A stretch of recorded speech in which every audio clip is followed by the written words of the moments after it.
AC या cooler है वो चली रहा है तो उसको बंद कर दीजिए, बल्ब है उसको बंद कर दीजिए।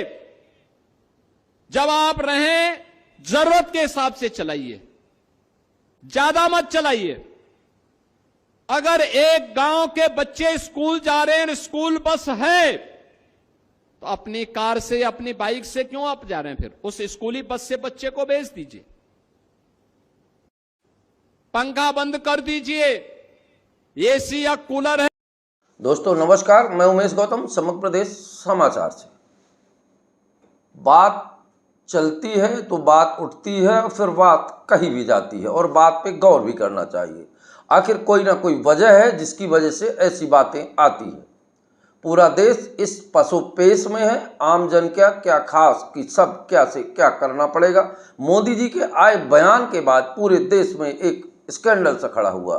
तमाम बातें छोड़ के रात दिन लोग इसी विषय पर चर्चा करते हैं, और करें भी क्यों नहीं। महंगाई अपना बड़ा रूप धारण करके सामने आ रही है।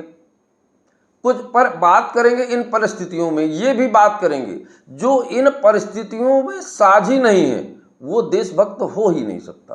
क्योंकि अगर देश और राष्ट्र की बात आती हो तो किसी ने कहा हो तो पूरे देश को एकजुट होकर उस कार्य को निभाना चाहिए ताकि राष्ट्र को मजबूत किया जाए। ये राष्ट्रभक्ति और देशभक्ति की बात। पर अब बात करते हैं कि इन परिस्थितियों का जिम्मेदार कौन है, और जिम्मेदार प्रथम होता है।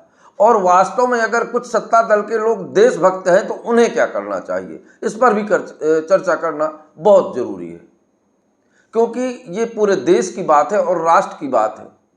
हमारा देश जिस तरह से मोदी के बयान से अंदाजा हो गया है कि बहुत बड़े संकट के दौर से गुजर रहा है या और बहुत बड़ा संकट आने वाला है। पर एक बात समझ लीजिए कि संकट क्यों आया, इस विषय पे जाना पड़ेगा। जब तक हमें वास्तविक बीमारी का पता नहीं चलेगा तो इलाज होना असंभव है। अब आप समझिए कि ये संकट क्यों आया, और आया तो कैसे आया। क्योंकि ना तो देश में ऐसा कोई आपदा पड़ी, ना महामारी पड़ी, ना इतना बड़ा कोई युद्ध हुआ, उसके बाद भी आपदा आई तो आई कैसे। अब देश के मुखिया से पहला सवाल होगा। जिले में कोई घटना हो जाए तो हर नेता मंत्री जिले के मुखिया कलेक्टर से बात करता है। उसी तरह ये पूरे भारत देश की बात है तो इसकी जिम्मेदारी प्रधानमंत्री नरेंद्र दामोदर दास मोदी की है। वो ले या ना ले, पर पूरी तरह से जिम्मेदारी उनकी है। उन्हें आम जनता से मंच में खड़े होकर बताना चाहिए। ये मन की बात जैसे नहीं चलेगा। पूरा देश एकजुट कर उनके कई बातों का समर्थन करने के लिए तैयार है, पर मोदी जी को अब ये बताना पड़ेगा। अब एक तरफ समझ लीजिए कि पीएम केयर फंड का पैसा कहाँ गया, ये भी देश को बताएं। जब देश संकट के दौर में गुजर रहा है, लोगों को तेल जैसी चीज सब्जी छौंकने के लिए मना की जा रही है, तो ये समझ लीजिए कि देश बहुत बुरे हालात हैं और वो स्तर आने पर लोगों का जीना हराम हो जाएगा। पर मोदी जी तो फिर विदेश चले गए। ऐसा लगता है ये राष्ट्र भक्ति केवल ये बोलते हैं और स्वयं के अंदर निश्चित तौर पर पूरी तरह से होना लगता नहीं है। और पीएम केयर फंड में जो राशि आई वो राशि आज देश के लिए क्यों नहीं लगाई जा रही। देश जब आर्थिक संकट से गुजर रहा है तो उस राशि का खुलासा क्यों नहीं किया जा सकता। और एक बात बताएं, पूरे देश में सोने खरीदने की हालत में मोदी जी कोई नहीं है। और आज वर्तमान में देखा जाए पूरे सोनियों का रिकॉर्ड निकाला जाए तो ज्यादातर सोने की खरीद और तेल का खर्चा भारतीय जनता पार्टी के लोगों के द्वारा ही किया जा रहा है, क्योंकि अन्य लोगों के पास इसकी हालात नहीं बचे।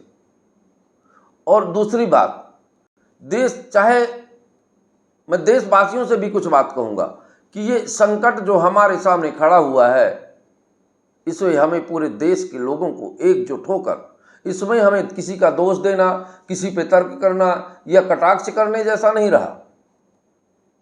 हमें सबको एकजुट होकर देश की अर्थव्यवस्था को संभालने का काम करना चाहिए। पर इसके साथ एक काम और जरूरी है, ये संकट की स्थिति लाने वाले व्यक्ति को भी अपने दायित्व का निर्वाह करना चाहिए। देश के मुखिया के कारण से अगर यह स्थिति पैदा हुई है तो निश्चित है देश के मुखिया को इस्तीफा देकर देशभक्ति का प्रमाण देना चाहिए। अगर वो इस्तीफा नहीं देते और हालात लाने के जिम्मेदार हैं तो निश्चित तौर पर देशभक्ति का लेवल उन पर लगाना युक्तिसंगत नहीं होगा। क्योंकि जिसने भी गलती की, एक झापड़ मारने वाले, गाली देने वाले व्यक्ति को भी हमारे संविधान में सजा है और उस पर मुकदमा कायम होता है, FIR कायम होती है, उसे जेल भेजा जाता है और उसे सजा होती है।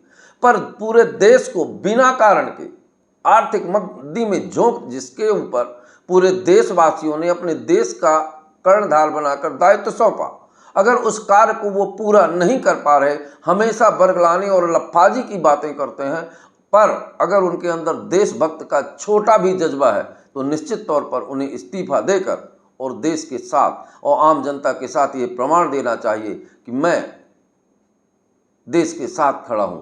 और ऐसे व्यक्ति को संकट के समय में सिंहासन में बैठाना चाहिए जो देश की अर्थव्यवस्था को कंट्रोल कर सके। आज वर्तमान में भाषणबाज नहीं, मनमोहन सिंह जैसे गंभीर और शांत प्रधानमंत्री को अर्थव्यवस्था संभालने की जरूरत है। विपक्ष को अटल बिहारी वाजपेयी से सीख लेनी चाहिए कि जब देश में संकट की स्थिति हो तब लड़ा नहीं जाता, संकट से उबारने के प्रयास किए जाते हैं। पर यह भी सही है, कुछ लोग कहेंगे कि पहले के प्रधानमंत्रियों ने इस्तीफा, उस समय के हालात किसी कारणवश ऐसे हुए।